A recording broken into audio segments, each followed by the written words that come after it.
Amy?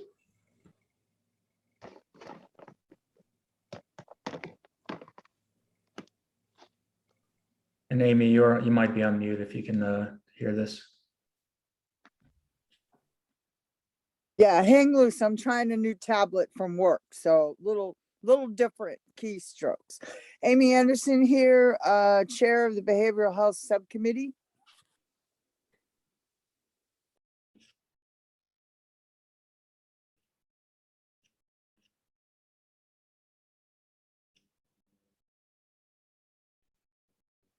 Okay, and I don't know, do we have any other members here tonight?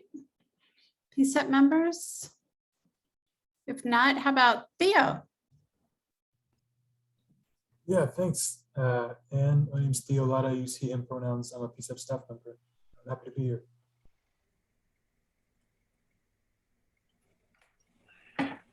Thank you. And what do you think, Vadim? Should people could put their names in the chat and we could just start our meeting? How does that sound? Yeah, sounds good. Thank you. Okay, I'll take this first section.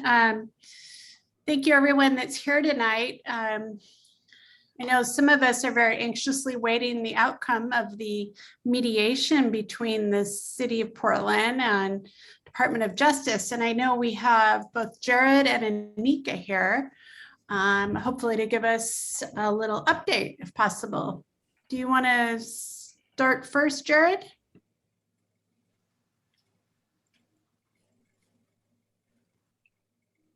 Sorry, I was trying to finish the typing. Yeah, thanks. My name is Jared Hager, he, him, and I am the monitor of the settlement agreement between the United States and the City of Portland.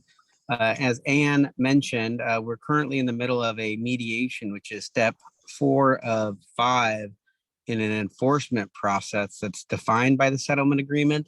It began with a notice of noncompliance that the Department of Justice issued in April of this year. We proceeded through the first 3 steps of the dispute resolution process up until August. We had a first mediation session earlier in September. It was attended by representatives of the Department of Justice. I believe the city brought 17 folks to the mediation, and all council members were represented. The auditor was represented, the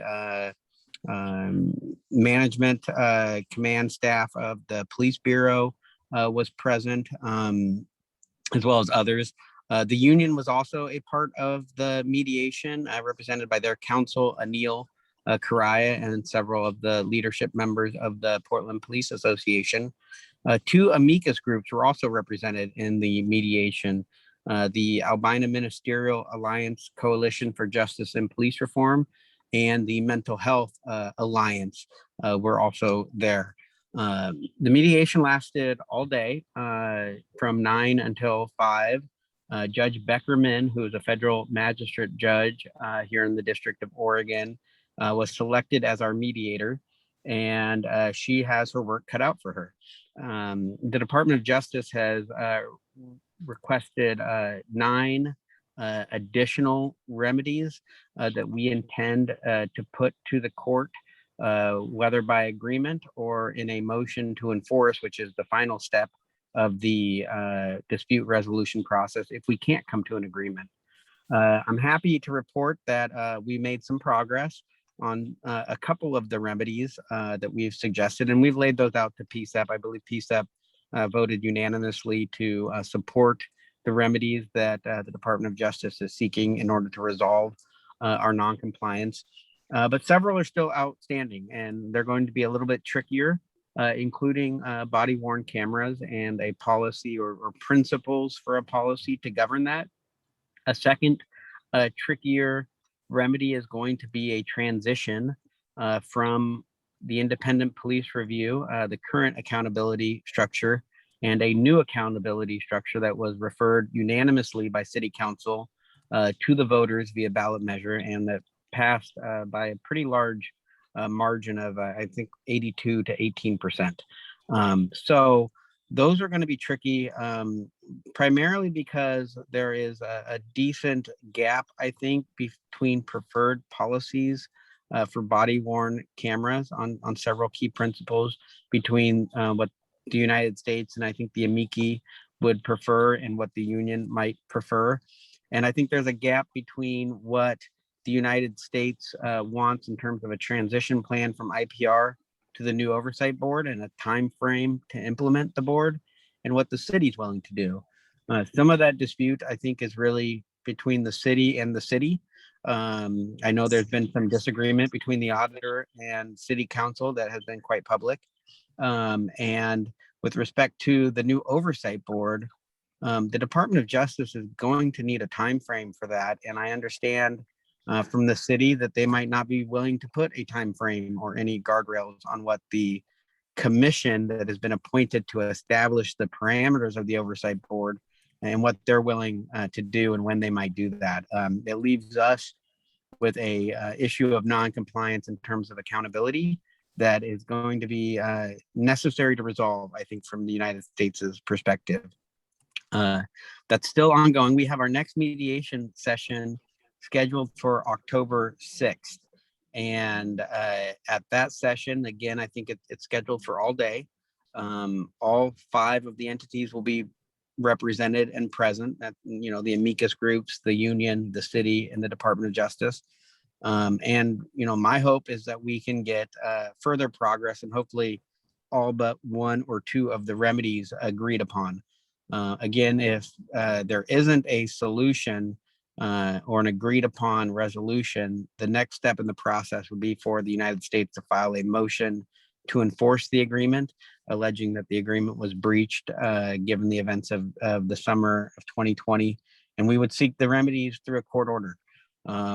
Obviously, that's not ideal and that's litigious, and it would implicate our ability to proceed collaboratively for the rest of the case. And I don't think we want to do that. We're in mediation in good faith to come to an agreement.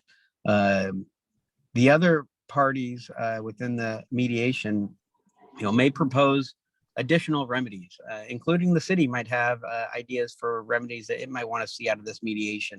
And to the extent that happens, it could lengthen the mediation. I know I can say that Judge Beckerman has indicated a willingness to have a 3rd and 4th session in the month of October. The urgency is partially because the court has ordered a status conference for November 9th at 9 a.m. at the courthouse. It would be open to the public, and I would encourage everyone to come. I'll have more details to share after October 6th. So hopefully at this meeting next month, we will have more progress to report. I'm happy to answer any questions or take any corrections or additional information from Anika or any other city representative that's here. Well, thank you, Jared. Anika, is there anything you'd like to add? And then we can go to questions after. Yeah, hi, good evening. I don't have any further to add. Heidi Brown, the Chief Deputy Attorney for the City of Portland, has been handling the settlement agreement for the city, and she is currently on vacation. But I would say that the city is very interested in finding agreement on the remedies, and we're working hard to do so. So that's the update on our part. Well, thank you. We can go to questions. I have one quick question to start off. I know that I did attend the initial hearing, and the judge mentioned the possibility of a court monitor. Has that been discussed, Jared or Anika, in any more length? Yeah, I can. I think I can state the United States' position on that. It's something we shared with Judge Beckerman, and it's a position that I think deserves to be public. The United States does not support a court monitor at this point. There are several reasons for that. First and foremost is that we entered into an agreement with the city where the Department of Justice would be the monitor.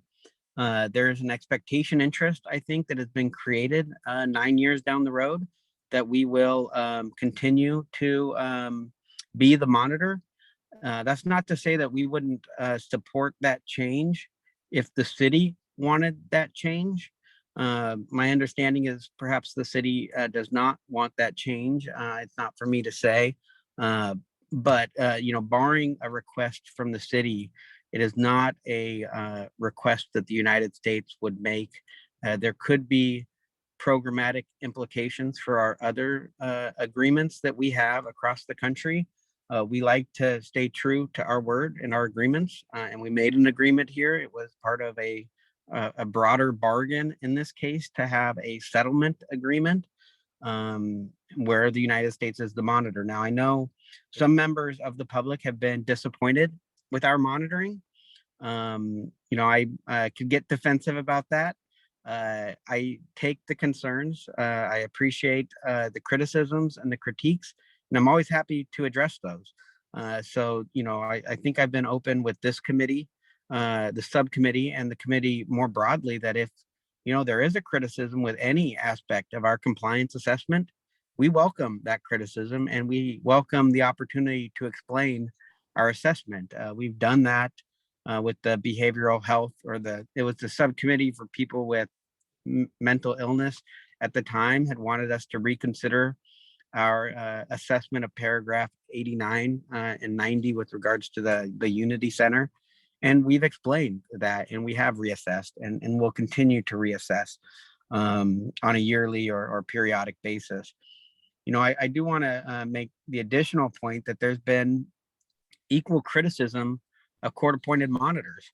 They tend to be large law firms who are in a business and tend to have some perverse incentive towards obtaining substantial compliance because it puts them out of a job.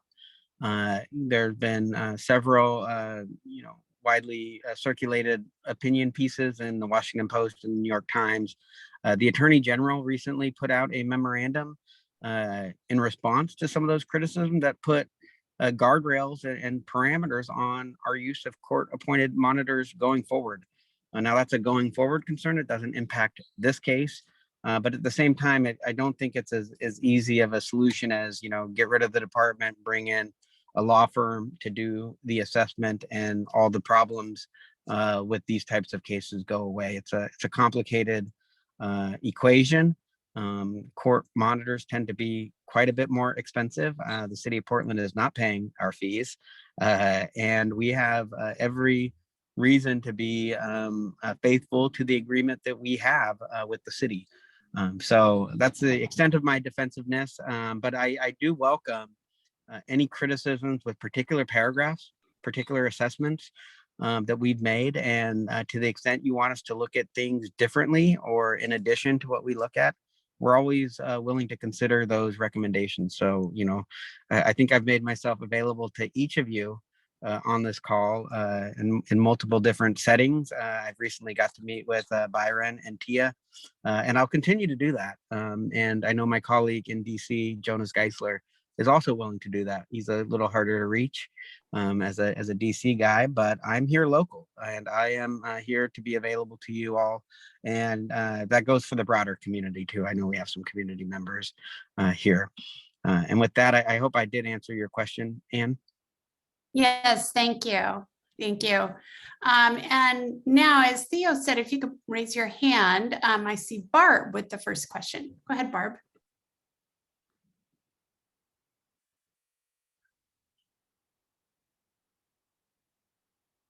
Sorry, too many devices. My question is about the body-worn cameras.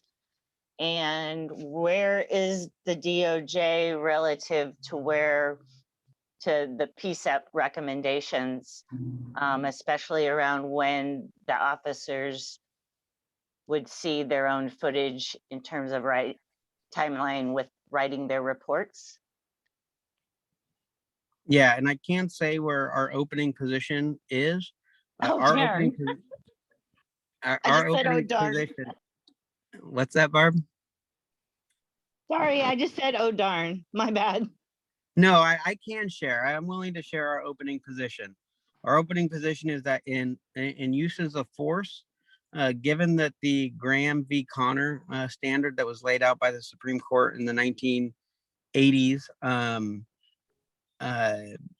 says that you evaluate a use of force and the reasonableness of that force in relation to the Fourth Amendment in terms of an officer's contemporaneous perception, not with the benefit of hindsight.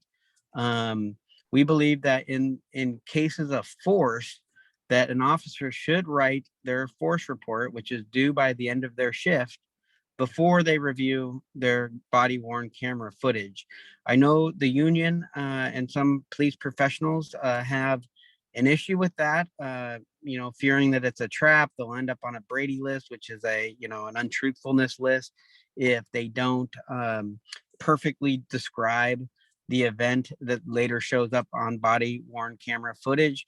We think there's a good way around that. And so our position is that you write your report, then you can review your body worn camera footage. And if you want to write a supplement, things you might have missed because of the adrenaline of the moment, things you just happen not to remember because you were focused on something, you can then write a supplement to your report. And we think that accommodates all of the interests that are involved. That is an opening position. We have not gotten to the point of negotiating that with the union or the city or the amici within the mediation. That's going to be a focus of the next session on October 6th. We are laying out our entire position on what the principles of a good body worn camera policy will be. That I can't get into right now because we don't have authority. I don't have authority to share that because it's got to go up the chain of command and get approval. And we will submit that to the mediation before October 6th. It does bring up a point I wanted to share, the outcome of the mediation.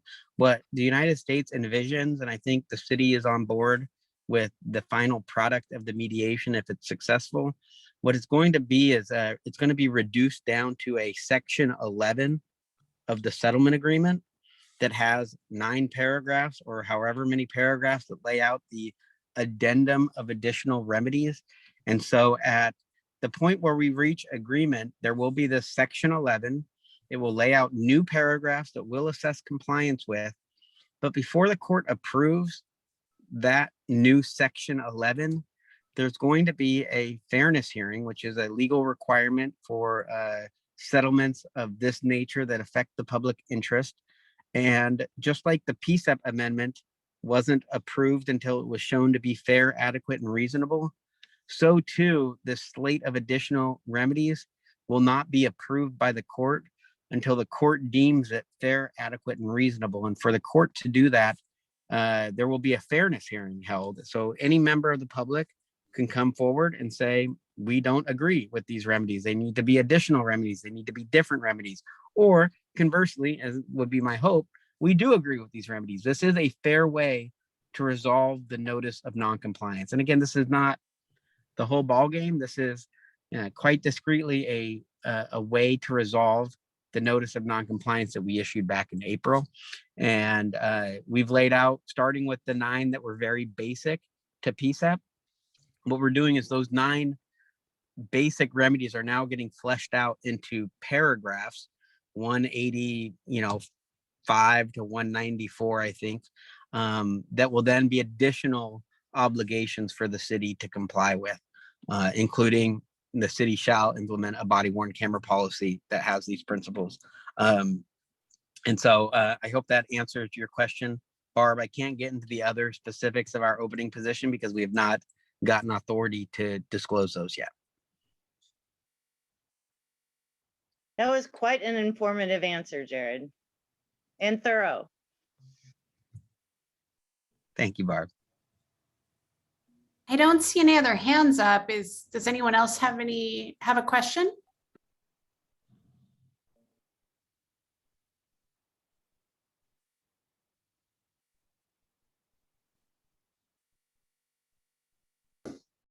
Okay, well, thank you, Jared, and thank you, Anika. We'll stay tuned. All right, and the next part, Vadim. Thank you. In a continued effort to make sure that the Portland Police Bureau meets the highest standards in the nation for the work that they're doing, I came across what's called the CALIA, which is an organization that accredits law enforcement agencies. The CALIA stands for Commission on Accreditation for Law Enforcement Agencies, and it's been around since 1979.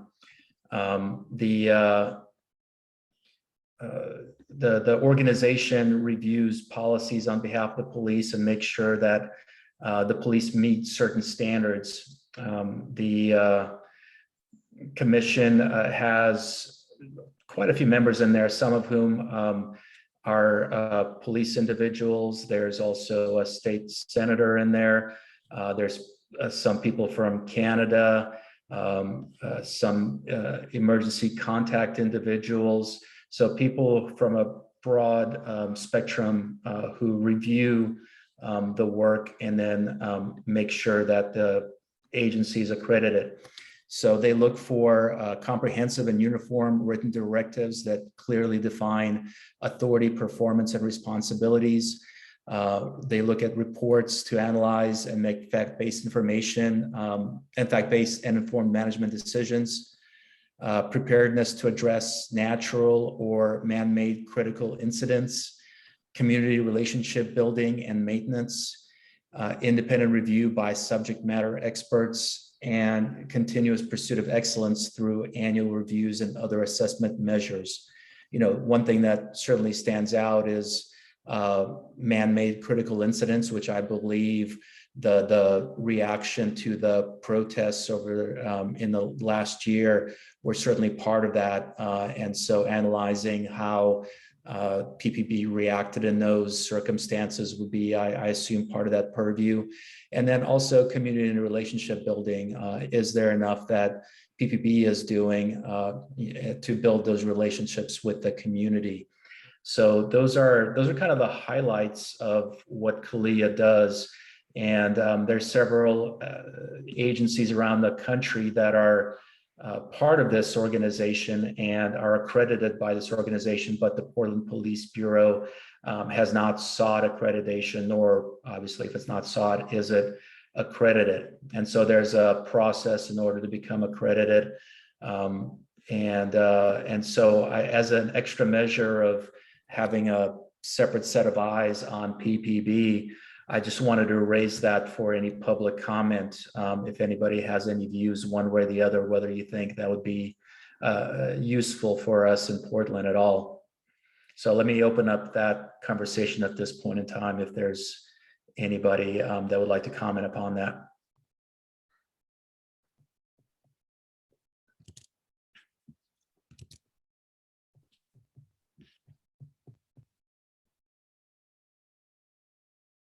All right, any, Barb, I see your hand is raised. I'll always have a question, no matter what. Mhm. My question is, does it cost anything? I do believe it costs something. I don't think it's anything that the Police Bureau would be unwilling to do, but my understanding is that there is a cost to it. Thank you. Then as you say they're trying to figure out if they have an oversight of the other of the police. Am I understanding your question?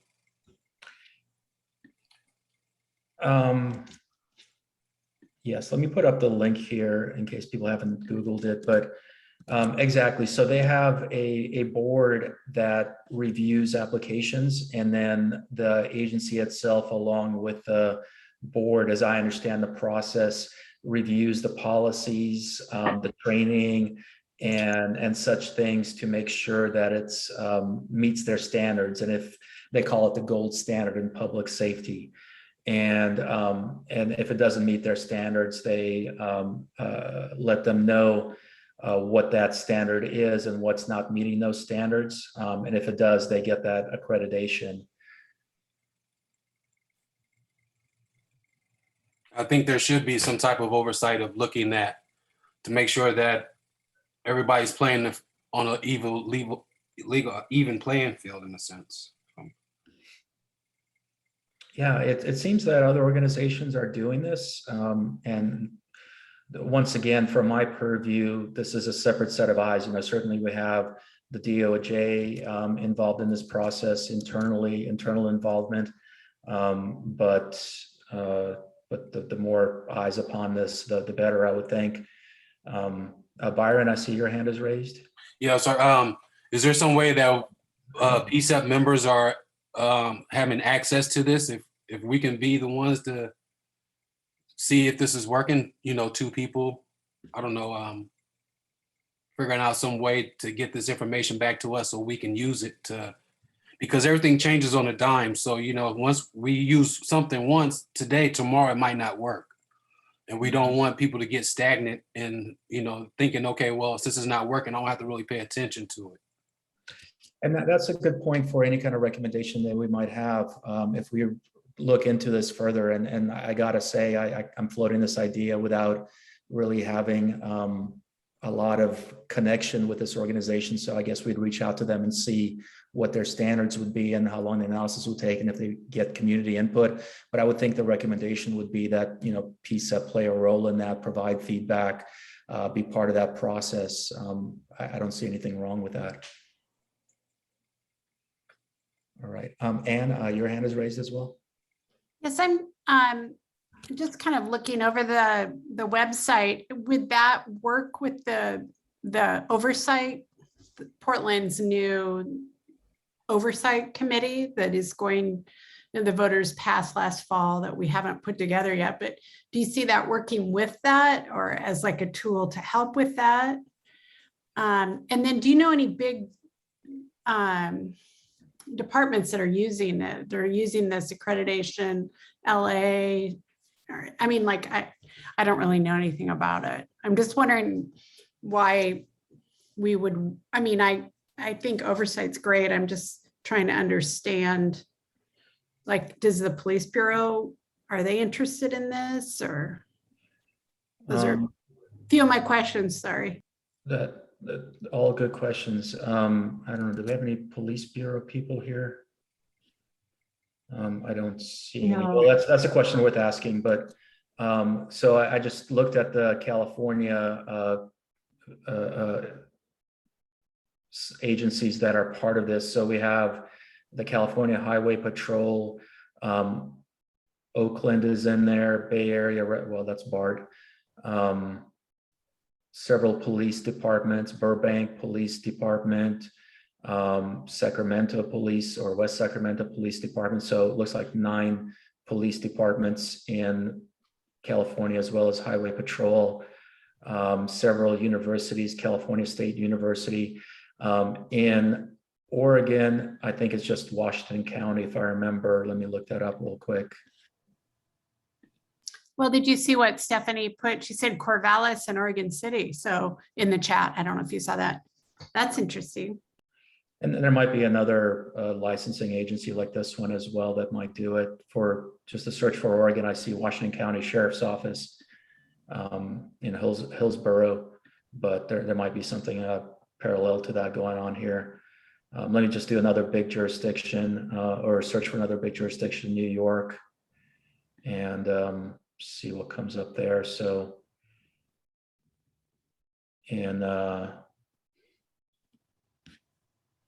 we have the New York City Police Department as being there, 53,000 staff members.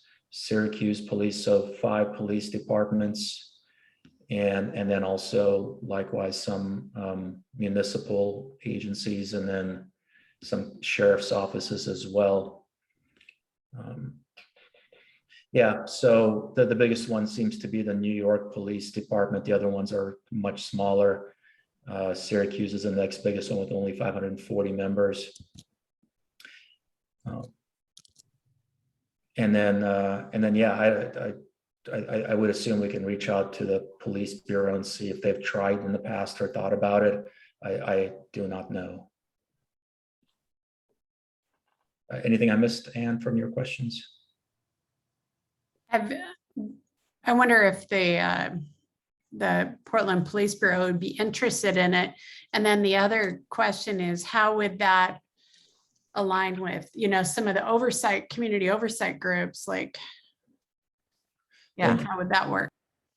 Thank you. That brings up an interesting question. So the police, this new police board, and we have Mr. Handelman on the call, who's on the commission to form that board. My understanding that board will be formed in maybe about 2 years, maybe even a little bit longer than that, depending on what the process is. I think they have 18 months, but it'll take a while even after that to hire and fill those spots. So this would certainly be an interim, and perhaps would provide information for that board, as to whether there's accreditation or not accreditation, what those elements would be. I think from my reading at least, and once again, Mr. Handelman is more knowledgeable about this than I am at this point, but the board would also hear complaints against the police bureau, as IPR currently does. And so that would be a kind of a separate level of authority versus, any of this oversight. And I'm not sure if I would classify the accreditation as oversight. It just seems like somebody, but it could be. I can see that argument being made. It's just whether it meets the standards of one organization doesn't mean that we do not have higher standards here in Portland. But I'm really talking this as I'm seeing it. I really have no idea about this. Like I said, I looked over the board members for this organization, and there's judges on there, there's politicians on there, there's people actually from Canada, from their community safety organizations. So it's a fairly broad group of individuals that would be looking into this. So not just law enforcement individuals per se. Okay, Barb, your hand is up as well. Yes, it is, and it's along the lines of the questions you guys are asking, which is, do any of our experts who are in the room know anything about this group and this accreditation? That's really my question. And then my comment is that it sounds like it might be worth getting an ad hoc committee together to just look into it and find out the answers to the main questions. How long does it take and that kind of stuff. Okay, thank you. Would anybody like to, is there anybody with any kind of experience in this that would like to chime in? And also I want to read out that Mr. Handelman has corrected me. I did not see that Debbie Iona was a participant in this. And so Debbie Iona is also on the commission that will create this new board. And Mr. Handelman noted that accreditation is not in the ballot measure specifically. So no view on that one or the other at this point, at least. And then Stephanie noted in the chat, as I understand it, the purpose of accreditation is to bring best practice standards to the police agency with consistent application over time. We're certainly familiar with the CALIA organization at the Department of Justice. We know some organizations that we've investigated have tried to use CALIA certification as a defense against the Department of Justice finding a pattern and practice of unconstitutional conduct.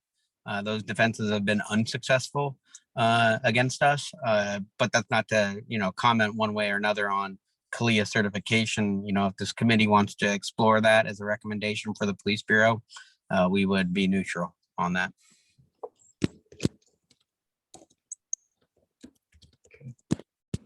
Does that answer your question, Barb, or was there any follow-up? Or is there No, any that's good. Unless anybody else has any comments, I just figured I'd throw it to the room. Okay. And then Tia, did you have a question? It's a comment. You asked what people thought about accreditation and best practices or certain standards. And I was putting it into perspective of me being a retired public school counselor and to keep my license to counsel students in public schools. I had to stay accredited every year through the Teacher Standards Practices Commission with proving that I had certain standards and best practices in my work. And so I was just thinking about how I would think that if I needed that as a school counselor, that a police officer, it would be nice for a police officer to have that to work in their community. So I was just putting it into perspective and would agree that that would be a good thing. Thank you, Tia. So really, I did not have any kind of recommendation or plan to work of. I just didn't want to look into it further if there was not community support behind this. So would anybody object if I look further into it, maybe call them up and they can present something on what they do and what their standards are? Yes, Amy? Vadim, given what we have here around the union, the police union, would they have to agree to go along a certification protocol as well? So good question. I'll throw out my legal analysis. This is not something that would impact the day-to-day job of individuals in the police bureau. And if there were recommendations that were made by CALEA, it would not affect the work process, I guess. But if there are recommendations that CALEA would make, there might need to be some bargaining outside of the union contract bargaining on implementing those recommendations. It's called impact and implementation bargaining that unions have to go through. But that's not the same process as having to negotiate a union contract as this. And not everything impacts the bargaining unit employees. So it is a good question and it might come into that, but I really don't know. Let's see who's next. Byron? I had a question. Can we have our own list of accreditations list that we, as this committee, go by, and then we can apply it to whoever needs it? We can say, hey, we have this PDF, and here's our accreditation accommodations that we think that needs to be implemented, and we have a study on it to see if it works. And so let me make sure I understand that. Are you saying that if we can reach out to maybe CALEA and then Stephanie put another organization, Oracle, in the chat and ask them what their standards are and how we could apply them ourselves? Or a PCCEP make our own standards and under the accreditation line and go off of that for the department to use, because we're all in a sense wanting them to do right. So if we want them to do right, we make up our PCCEP list of accreditations that we think are best practices for the police agency, and then we use that as a suggestion, or we use that as a recommendation. And so let me just give my sort of instant take on this. That's a lot of work that we would need to do to review all the policies, and an agency like CALEA gets paid to do that. You know, depending on the size of the agency and things like that, there's different amounts. I don't think that that's something we cannot do, but I wouldn't know how to get the expertise and that time commitment to do that ourselves. Does that make sense? Well, the standards I would say is, how do you base your, one of the questions is, how would you base your decisions off of it? Is it morals and standards? The next question, maybe there's just 10 of them. We're not trying to have 20 pages, just a quick 10-page, one side, saying, explaining how PCCEP believes in how accreditation having best practices should be, you know, from us here looking at this right now, if that makes sense. Okay, so would that be actually like a form of accreditation of the police, or standards for accreditation? Our standards, how we look at them as PCCEP members. You know, we all vote on 10 things that we say are our best practices for the police. Theo has one, I have one question or a one-page saying, hey, when you're applying best practices, you guys are leaders of the neighborhood. You guys are, you're looked up to, your mentors, and, you know, basing your questions around that in a sense as far as a standard, you know, like having a good neighbor. You know, what's the standard of being a good neighbor? So you write down the 10 best things that you can come up with the standards of best practices of being a neighbor. And it comes for us from the PCCEP committee. And because I don't trust anybody else if it's not us making sure the police are implementing what we're telling them. Because if we don't have the right people making sure this is being implemented, the rules won't matter. No matter how good and tight the rules can be, if it's not the right person implementing them, and that's where I have the distrust that it's not going to be implemented right, regardless of how pretty it looks. Okay, I like that thought that we would, you know, as a community body, have input on what standards we expect from our police. I'm just trying to view in my mind like where to get started from that if we're creating it. I guess part of this for me is, you know, there's people out there that have been reviewing policies and can sort of tell what the best practices may be, and I can, you know, certainly provide input on what I would want police to do if they came to, you know, my neighborhood or came to me, how I would want to be treated. I'm just trying to analyze it as we're talking here, how I would create even 10 standards. And, you know, in my mind, I guess when I was thinking about this, it's like there's some standards that are out there that we could provide input on or work to make sure that they're implemented or something along those lines. That's why I was like, okay, there's someone out there that's already doing this.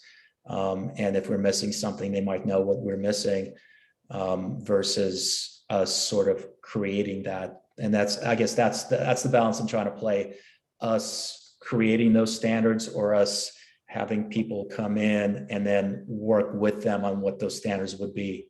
Does that make sense at all? Yeah, because if you worked a normal job, they got rules of standards of doing everyday job duty standards. So how come we can't make our own under what we believe? Are we talking? Oh, I didn't mean to interrupt. Go ahead. Vadim, are we talking kind of, Byron, I don't know if you're talking about directives. Those are the rules that kind of guide the work of the police officers. And that's something that I don't know if that's what you're talking about in terms of like setting guidelines. I give it back to you, Vadim. I don't know if that's partially kind of what I'm hearing a little bit. Yeah, Tia, what was the question on some of the questions they asked you when you had to recertify yourself for accreditations and understanding your best practices? You're on mute. I had to make sure I was fully trained in college and career counseling K through 12, equity, diversity, and inclusion, and knowing my own biases. I mean, it was from A to Z. College and career to inclusion, understanding group counseling, individual counseling, drug and alcohol, everything, any issue that would come up with a kid in school. It was long. It was a lot of work to show that to prove that you were doing the best practices that you could. But it was really good. I mean, it kept us in check. Exactly. That's what I'm, you know, there's other hands up. Please move on. Okay, no, these are valid talking points, and I think they need to be considered. If anything, I would just ask people from this agency or from the Oracle to come and present to us about what they do, and then we can also raise these exact same points, because I think this is, I don't know enough about what they do, honestly, just that they do this. And your hand is raised. Was that about the comment or something independent? It was an additional comment. I'm just, I agree with the accreditations. I just don't know if that's beyond PCCEP reach, because I'm wondering that Barb brought up about the police union, if they have the buy-in. I believe it was Barb that brought that up. It's been in the chat that there's an Oregon accreditation already. I'm just wondering if that's kind of, we can't impose accreditation, I don't think. I mean, it's my understanding we can work through our community input and and information and put together recommendations that we would recommend something. And I just don't know. I just don't know about, I just feel like when I think about the things we could focus on, I'm just unclear that if that would be something I think that the community would get, would be interested in, from what I've heard. Right, and that's why I'm asking this. Like, Ann, do you think there would be any prohibition? Let's say they come in and they say, we look at all this stuff, we review all the policies, and then, you know, people like it. Would there be any prohibition to us recommending to the mayor that PPB gets accredited by whichever agency? I don't know. I mean, I just don't know if that's really something, you know, maybe. I just think that the police union would be someone that that would want to be consulted about that, to see if that's even something they'd be interested in, because that would could be a barrier. Are you saying we should consult the police bureau to see if they would like us to do something? Well, no. I'm just saying, you know, if we spend time talking about how we want them to be accredited by a certain organization, we'd have to see if they're accredited already, if they, you know, if they're interested in accreditation. Not saying that we have to just take in, if they don't want to be interested, we can't do it, but I just think there's so many other things we could focus on. That's just my feedback. Okay, and I'm open to that. What do you think we should focus on, Ann? Building trust in the community and transparency of our police bureau. So, and I know there's a lot of other hands up, so. Yeah, no, I understand. And then it looks like Theo's next, and then Zainab. Theo? Yeah, thank you. This is a great conversation. I appreciate it, Vadim. And so I'm going to give just an opinion as somebody who's an observer. I'm not a PCCEP member, so please take my opinions with a grain of salt. I often find, just like the settlement agreement, a lot of these things are the baseline, the floor, right? So Jared often refers to the settlement agreement as a floor. Oftentimes, when there's accreditation involved, they're often sweeping and they lack nuance. So a lack of nuance is where the PCCEP comes in, where you can add specificity to these kinds of things, right? So best practices in Wyoming aren't going to be best practices here, and same with any other city.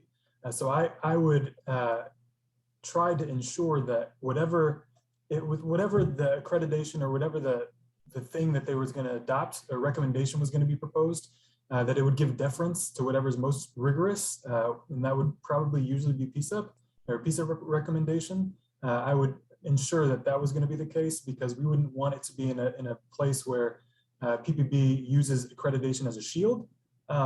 For as Jared kind of alluded to previously, this is in the best practices according to this. We don't need to do this. Then it would just be unnecessary. So that's all I was going to say, but I think it's a great conversation and worth exploring more. But I appreciate you giving a little bit of time to me. Thanks. Yeah, for sure. Thanks, Theo. Zainab, you've had your hand up for a little while. Thanks. Hi, thanks, Vadim. I believe Amy Anderson's hand was up before mine, so I don't want to like bump her if they are still there. Oh, sure. Amy? Yeah, basically what I was going to say, Vadim, is my experience with accreditations, it usually comes in conjunction with getting more money. So like the health departments, they have all kinds of accreditations to show that they're running according to federal standards on certain things. And because of that, they get a ton of money. So usually when I've been exposed to accreditation type product, I call it, it's basically so that the agency can receive more funding from other sources. Not necessarily that it improves the way they function, because they already have like a list of criteria. These different agencies already have a list of criteria that health departments have to meet in order to get certified.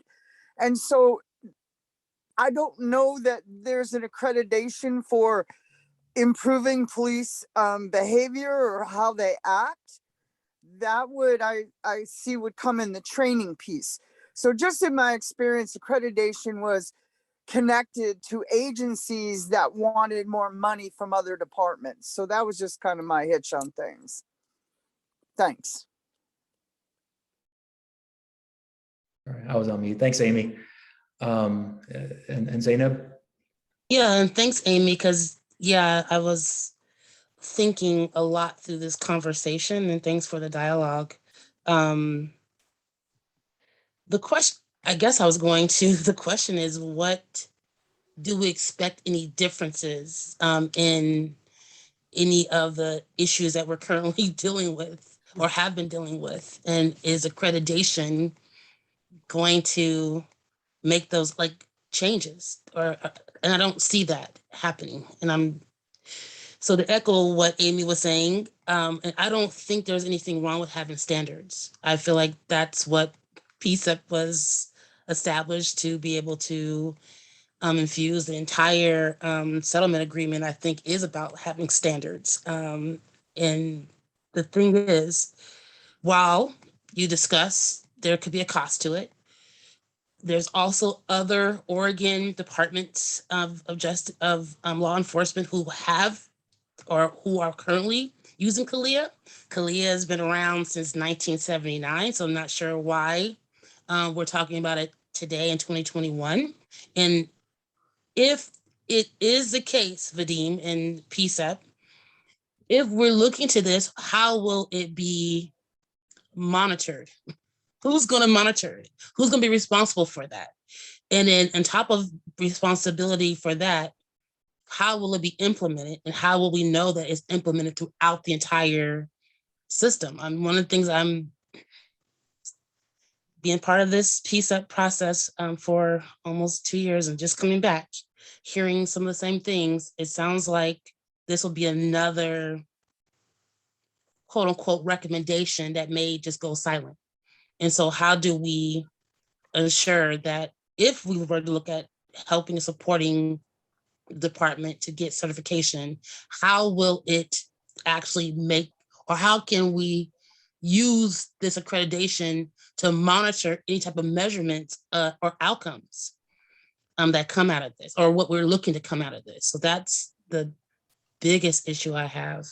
And also, who's going to monitor this? Who's going to be responsible for this? Who's going to pay for this? Who's going to maintain this? Who's going to make sure that this particular accreditation program is going to offer what we're looking for, which is, let's just say, police brutality has been an issue for centuries. And so why would this, or what does CALEA offer to help reduce any of that? Thank you.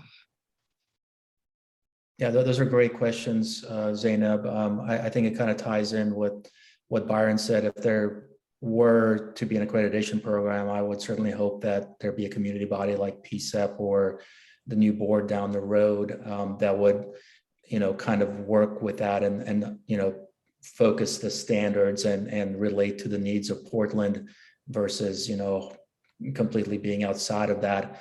That being said, as I mentioned, I have not spoken with this agency, so I'm not sure what their process for any of that is. It's sort of a, should we explore this and see if it's something that could be used here in a viable way, or as Ann said, are we too busy to do any of this? Which maybe there's a lot of policy things coming down the pike. So excuse me. I guess for me, I'm sorry. I'm sorry. Can Can I say something again real quick?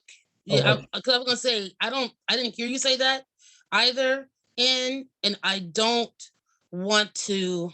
How can I say this? I'm not saying no, this is not a great idea. Yeah. I'm saying, is it our responsibility, PCCEP's responsibility, and if so, how do we go about doing this? What would be the best process? Who do we have to hire in order to make sure that this happens? I mean, there's a lot of, while you say it's not free, is, well, nothing like this is free. And then also, how do you ensure that if you were to say, let's go with this accreditation standard, that you'll get the buy-in throughout the entire system? And then what are going to be the consequences of that if there's no action? Will there be any consequences? And so as far as I'm concerned, I'm going back to why I am part of the PCCEP, is looking at this, the standards that DOJ has already set, that we've looked to try to hope to make changes over the last quote unquote 9 years. I think this is just another, I hate to say hurdle, that we should think about before we move in this direction. Yeah, no, fair enough. I wish I could answer those questions that you raised. I don't really know anything about how they implement this or how we can have an oversight, but it is good concerns, like how do we make sure that it's implemented right and we have the right oversight for that. And yeah, and I don't know about the cost either, other than there is a cost. Yeah, Anne? Thank you, Vadim, and thank you everyone for your comments. And Zainab, I agree with you wholeheartedly. And I just wanted to be crystal clear. I'm not saying, Vadim, that we're too busy to do this. So I just want to make sure everyone heard that loud and clear. PCCEP is wonderful, and we are all working to amplify the voice of our community. Thank you. All right, thank you. Theo? Yeah, I just wanted to follow up on the cost piece, just because I was looking at the website a little bit. It looks like they do it on a scale based on the size of the police force, unless I'm mistaken. And it looks like it's a lump sum payment that comes from the police, and it's like $16,000 for a lump sum, and then it's an ongoing annual fee of around $5,000.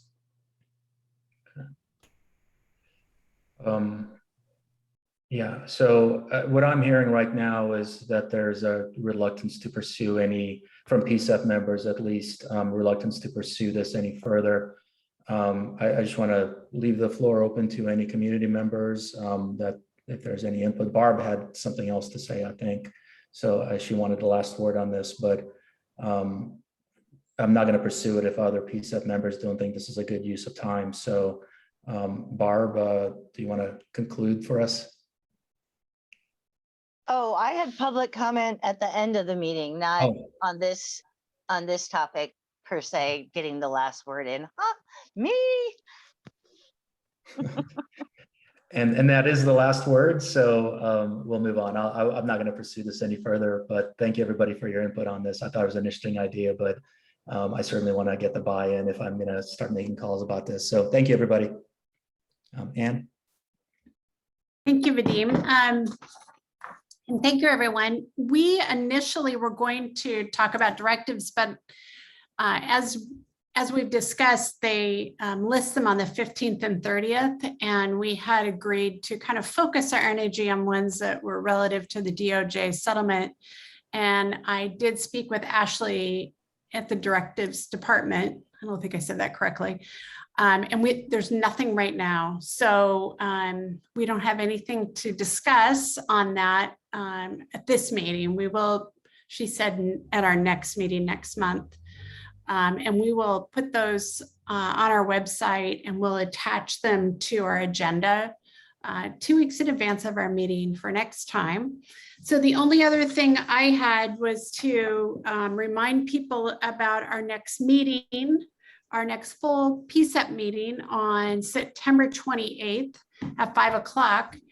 And then Barb, did you want to do some additional comments on our meeting? Yeah, does anybody else have public comment? Why don't you start? Okay. I basically want to share 2 things with you guys right now, and I will try to turn my video on, but you guys will freeze, but you'll still be able to hear me.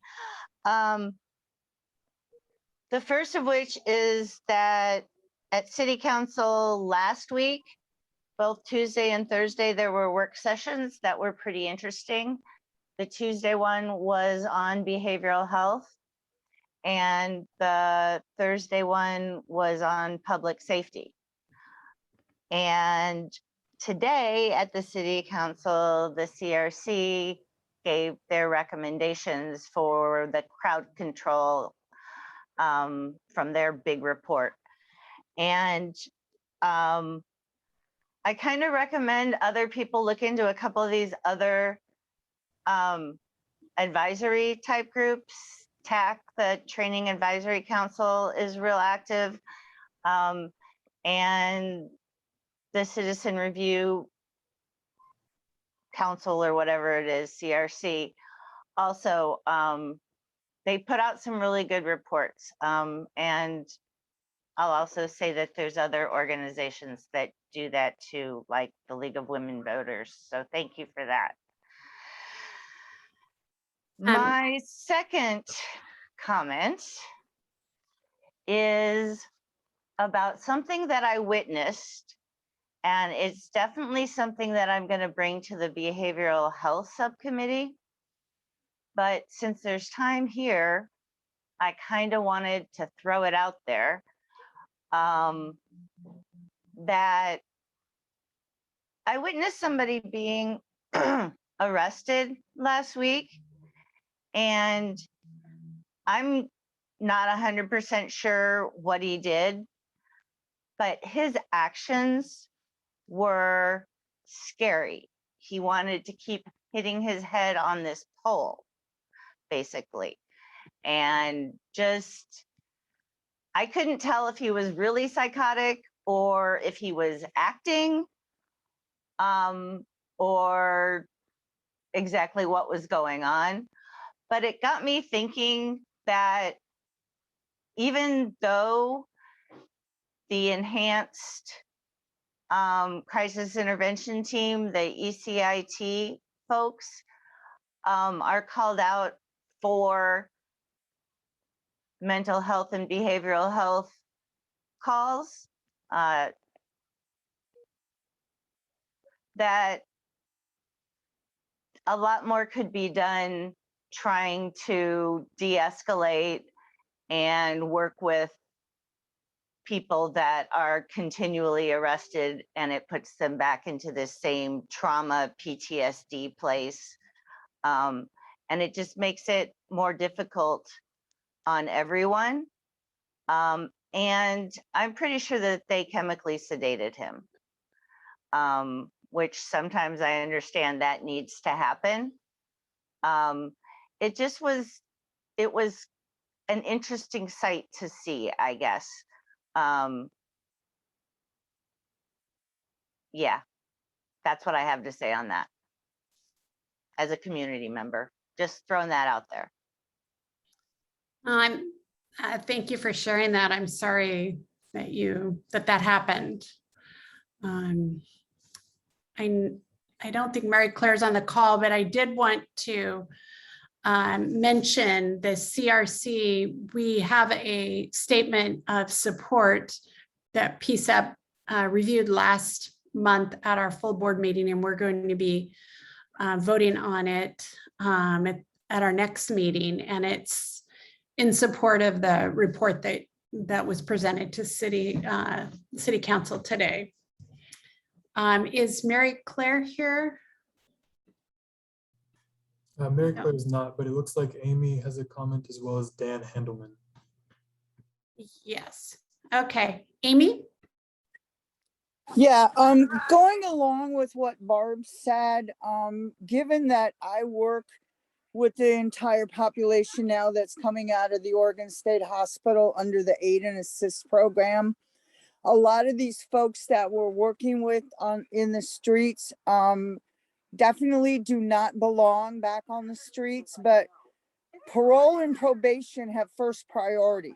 If the individual is out under parole or probationary terms and they are found to have violated that, they're going to arrest them right off the bat. There is going to be no compensation over mental health. So I think what we really need to learn is how the process rolls when folks have criminal history or tied in to the criminal justice system, because the rules are different and they actually have to arrest them and then decide where they're going to go with them. So I think a lot of that conversation is missing, because it makes the police look bad, but they have a responsibility to the parole and probation department if the individual is having, a concern with that. So I just want to put that out there. There's more layers to this than people realize. And because I work on the streets all the time with these folks, I'm now beginning to see the pathways by which priorities operate when it comes to arresting people. There's an actual priority list.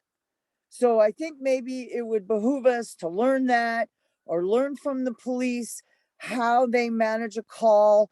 If they learn that the individual has got a parole or probation warrant, we'll never know. Okay, we won't ever know. It's a secret thing. But we need to learn what is the protocol when the individual is arrested or approached and they're on violation of parole or probation. Because that's what it kind of typically goes to from my end, is there's a parole and probation put out a warrant. The warrant is then shifted to the police department and none of us know about it because they don't talk about it. But that's the bottom line on a lot of arrests or rearrests. Just keep that in mind. They're on rolling parole and probation. It changes everything. So that's just my comment, is I think a whole learning piece needs to be learned as far as how the police handle these type of calls, because they'll know in advance. If there's a warrant, it'll show up on their screen, but we, the public, won't see that or hear it. So we think something bad or negative is happening when in reality it's just protocol. Thank you, Amy. Yeah. Dan? Hi, this is Dan Handelman with Portland Cop Watch. And I'm glad you brought up the CRC's presentation to City Council today. There was a crowd control recommendations that they worked on for about a year, and the council didn't really commit to doing anything with them. They just sort of said, we accept your report. And I think when PCCEP, if your statement of support doesn't already say it, you need to add something about, we need the City Council to take action on this, because I kind of felt like they were saying, well, a lot of these things are already underway. There was actually, strangely, no response attached to the report from the Police Bureau. And as you've noted a few times, you don't have anybody from the Police Bureau here at your meeting today. So I'm not sure if the Bureau is sort of withdrawing from public's eye or something like that, but it really feels like they need to stay engaged in the conversations. I know I've complained before when there's too many police officers at a meeting, but when there's zero, that's also an issue. But also just in terms of the settlement agreement, and one of the big disagreements we have with the DOJ about the agreement is that, the public saw that the Portland police were using deadly force too often, especially against people in mental health crisis and people of color. And the DOJ has not objected to, as far as I know, a single deadly force incident that's happened since they came to town, which is now numbering somewhere hovering around 40. It may be slightly higher than that at this point. And at your last general meeting, I mentioned that there were 4 deadly force incidents with the Portland police so far this year, whereas there were only 2 last year. Just since then, since your last full meeting, there have been 2 more incidents, and 1 person was killed and 1 person was wounded. And this is, a 200% increase in shootings over last year. And we're all hearing about all this stuff about, the community members shooting each other on the streets. What are we going to do to stop it? What are we going to do to stop the Portland police from using their guns so often? I just find it astonishing, for one thing, that it keeps happening with no comment from the DOJ. And number 2, that, we've done all this work to teach de-escalation and find other alternative means to resolving conflict for the police and getting the crisis intervention team folks out there, but we're still having all these deadly force incidents with the Portland police. So I don't know if the settlement agreement work group is going to take that on at all, but it's certainly something that bothers me and something that Portland Cop Watch has been working on since we started. Thank you. Thank you, Dan. Jared? Yeah, thanks. I wanted to just echo Dan's first point there about lack of a police response to the Citizen Review Committee's recommendation. I do think it's appropriate when PCCEP considers its recommendation to consider asking the police to make a response, or asking the mayor as the commissioner to respond formally to those recommendations from the Citizen Review Committee. I think that's entirely within your purview, and then you get a response within 60 days or thereabouts, and that's appropriate. As to Dan's second point, I know we've heard this criticism before about deadly force incidents, and deadly force incidents are no doubt the most tragic and impactful consequence of law enforcement. Not every use of deadly force is unlawful or even out of policy. And so it does take a more nuanced assessment than just counting the numbers. And there are some cases that have been more problematic than others. The most recent individual who was killed by police had fired guns at them and hit several officers. And in those cases, it's not the Department of Justice's position that use of deadly force is unlawful or prohibited by policy. It certainly isn't. That said, if this committee wants, to make recommendations in regards to the settlement agreement and where a deadly force use can be evaluated with, some other metric, then that's for this committee to consider. And we will certainly evaluate the recommendation if it's made. But I think it's more a nuanced assessment than just counting up numbers of deadly force. And, it's difficult to talk about and to keep the appropriate sense about it. One use of deadly force is too much, but that doesn't make them unlawful or inappropriate in the moment. And so it's I don't want to delegitimize the impact of any use of deadly force, but there's just simply not a quota in the settlement agreement that you can use one in a year or two. It would be inappropriate to say that 2 was okay last year and 4 is not okay this year, or 6 is not okay this year. They are very fact dependent assessments. And it's that's all I got to say about it.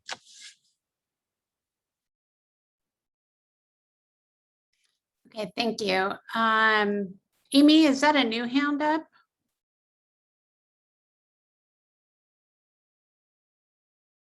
No, I forgot to lower it. I'm good. Okay, thank you. Zainab? Hi, thank you. And I'm just gonna switch topics slightly. As a comment about the training. I was thinking about the previous meeting we've had about the ABLE training, and if anything was updated from the department, the police department sharing if they actually did launch the training in June or July or August, or have they moved forward in that direction? I don't believe we have anyone here from the Bureau. So you're wondering Is if, there supposed to be someone here from the Bureau at all yes, of our meetings? yes, Okay, and so that's a concern that I and yeah. because in this actual document it said that there wasn't someone, but Mary Claire was. She was on vacation at that time, so she didn't respond then. I'm looking at the actual minutes from that meeting. But I just wanted to find out what's going on with the training while we're talking about standards, and are they actually implementing the things that they're saying that they're implementing? And then how and who's responsible on PCCEP who's responsible to ensure that we get reports back that shows or lets us know this information? Like, do we have to do a formal request for this? Like, do you need to ask for this to make sure that there is an update or report on what we do request from each meeting? Because right now, the fact that even though I haven't been here has it been a couple of months? If you don't know if ABLE training, that was one of the things that they said that they were going to do, and they were going to do other training to de-escalate, looking at de-escalating violence. And so I just want to know who's holding who accountable and who should, I guess, is what. Those are great questions. Those are great questions. Theo, do you have any feedback? Yeah, typically the COCL team, Dr. Rosenbaum and his team has some good information in terms of what is being implemented and at what level, but it's not always going to be comprehensive. Mr. Barnett, I see you holding your hand up to your ear. I'm sorry, I don't have a very loud voice, but I'll try to speak a little bit louder. Typically the COCL, Dennis Rosenbaum and his team, they usually have some good information on that. And the next COCL report should come out shortly. And also Mary Claire, someone from the police bureau, is usually here. This is the first time I think I've been to a meeting where someone from the bureau hasn't been here. Is that correct, Theo?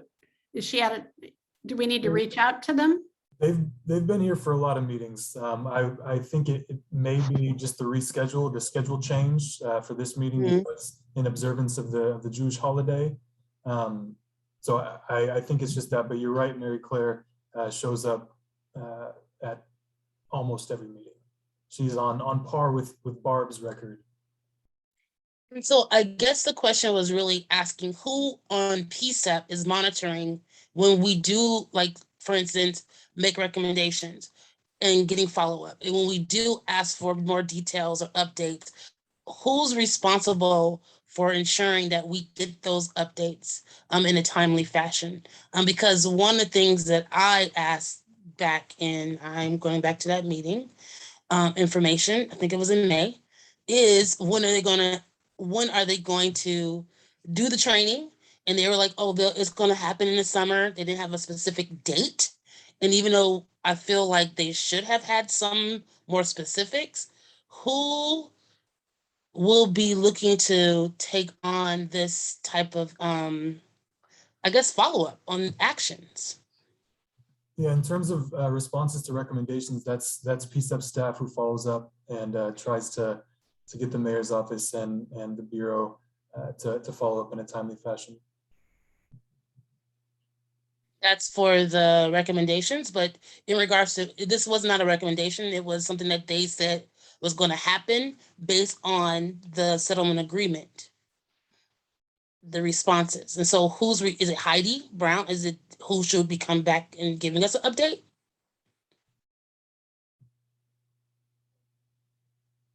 Well, I honestly don't know which, because it sounded like you talked about recommendations, and now I suppose I'm just. No, what I'm saying to you, I'm talking about recommendations. I'm talking about when we have conversations at our meetings and we ask for more details or updates. It's not always recommendations, Theo. It's also just giving us, like, if we ask a question and they say, oh, I don't have that information. And then they say typically, well, we'll get back to you on this, or they say this is going to happen. Who's responsible to make sure that we get the information, or to make sure that it's on a list of a checklist that, oh, this wasn't, we didn't get this update yet. And this was from a May 13th, 2020 public meeting on the settlement agreement and policy subcommittee meeting. Well, thank you for bringing this up, Zainab. And what I have done in the past is I have asked staff, or I have followed up with people after the meeting. So we don't have a one size fits all process as far as I know. Theo might shed some light on that. Also, we were told that the ABLE training is on schedule for November. I do remember that they were going to. Again, in June. It says it's document in the minutes. It said June, and so again, one of the things that I was talking about regarding like what Vadim asked about related to the Kalia, anything that we're asking about, it's more of who's responsible for being more proactive in bringing the information back to the PCEP committee. And so I'm gonna leave it there. Thank you for whoever mentioned November. But again, June, July, August, September, October, November, now 6 months later. Then 6 months later from now, or from 6 months, well, from the time that they said it was going to happen, who's going to follow up to make sure it does happen again in November? That's what I'm asking. Thank you.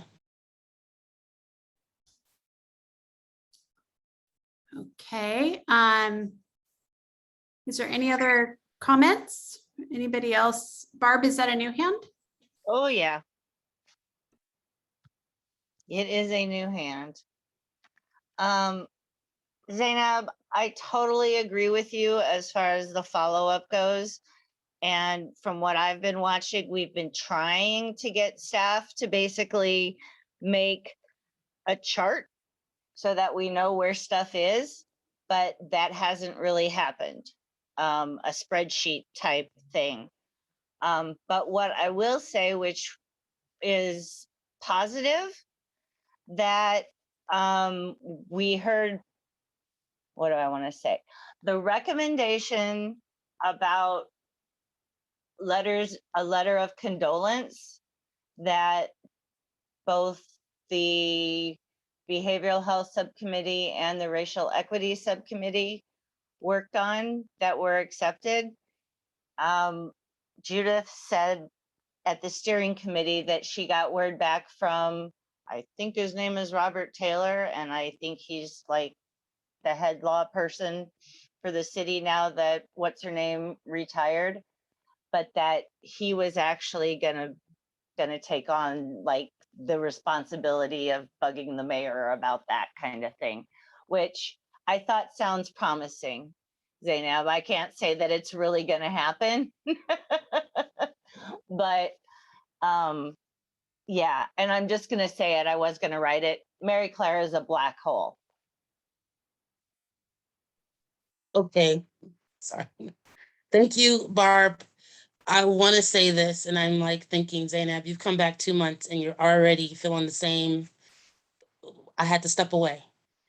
My biggest concern is just making sure that when we are doing these meetings and we're spending our time at these meetings talking and discussing, which is all we can really do sometimes, and we're talking to those who are actually to take on the action, that if you're not doing it, just let us know.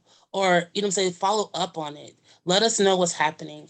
And sometimes we all forget what we've talked about. And so having a list or having a list that just shows, okay, what we've asked for, have we really got any response, really shows how engaged police department is with this whole process. And so I'm just going to just put it out there. And to me, it's ridiculous that the May meeting and saying, yes, training is going to happen. Now it's going to be November. And is this training not required? That's my question, so that they can do their job. Go back to certification. Isn't there certain things that are required for you to be able to do your job and do your job properly? And then if that's the case, who is responsible for monitoring this? Is it the mayor? So should we be sending emails to the mayor just directly? Or is it his team? Who on his team? And so I guess that is really what I'm asking the city staff to do, something to let us know who is there a chart that tells us who's responsible for what? Because I do see that we continue to go around and circle about the same things. And to me, I don't think that that's really efficient. And I'll leave it there. And thank you.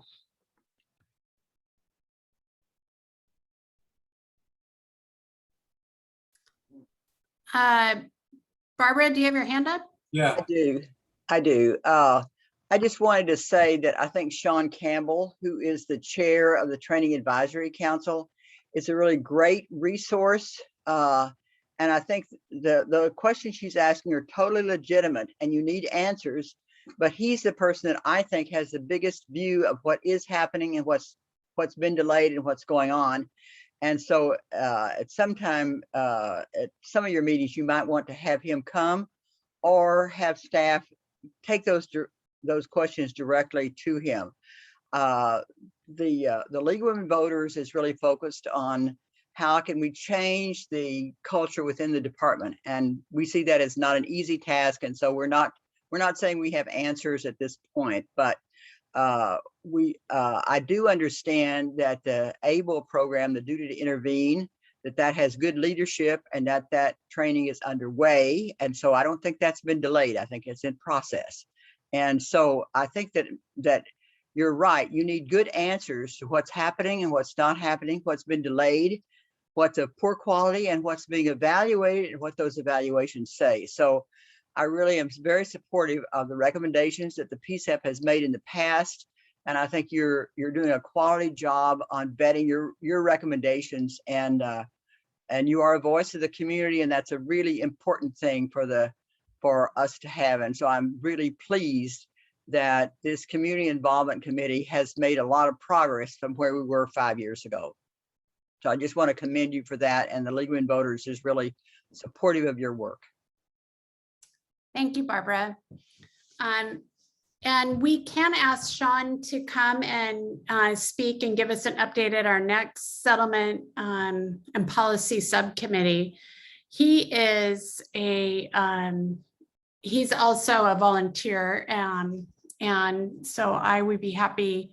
We can reach out to him and ask him. I bet he'd be very happy to share what they're working on, and all of the updated training. He's very generous with his time. Yes. So, Lauren, I have one more thing, because I'm looking at Theo's what you responded to, and so, this is Zainab. I'm sorry. I just wanted to just say that I'm glad that you responded. My thing is, how can we help the staff? So should we as individuals, like for instance, I asked a question about the training, should I have come back to you and say, hey, Theo, can you make sure you put this on the list? Because I feel like we can work together to ensure that you get the information or get the ask or to get what was discussed at the meeting. But typically, I think the minutes should show for that. I think the minutes, if reviewed after each meeting, you can glean what was asked and what wasn't. But I just want to put that there. Thank you. Yeah, thanks. And sometimes that's helpful. Staff members, not every staff member is always at every meeting. For instance, I'm rarely at the behavioral health subcommittee meetings because Judith and Claudia like to manage those meetings. So I'm rarely, if things are asked in that meeting, then I am not the one to follow up typically. It's usually Judith or Claudia to follow up on those requests that are made. So if recommendations or requests that have nothing to do with recommendations, just are information requests, if those are put on paper and CC'd to every staff member, then those are much easier to track for all of us, and it makes it much less of us running around and trying to see who asked who for what, especially with everything being online now. It makes it more difficult in trying to track who asked who for what. But then once we get it on paper and who asked who for what, then it's much easier to track, because then it's easy. When I know the steering committee in the past has a lot of conversations with people, they have a lot of meetings, they do a lot of stuff. So when they have conversations that we don't know about and they make requests that we don't know about, then it's more difficult for us to track, obviously, because if we aren't there, then we can't be aware of that. So just when we're involved and we're included in all of these requests, then it's easier. Yeah, then it's just easier. But I see that we're over time. Yeah, sorry. Thank you for that. If there's not any other comments, we are over. Does anyone else want to say something? make a final comment about anything? If not, we will go back to our regularly scheduled time of our meetings next month. As Theo mentioned, we changed it due to a Jewish holiday. And also, once again, remind everyone that our next full board meeting is September 28th at 5 p.m. And thank you so much for being here this evening. Thank you, everyone.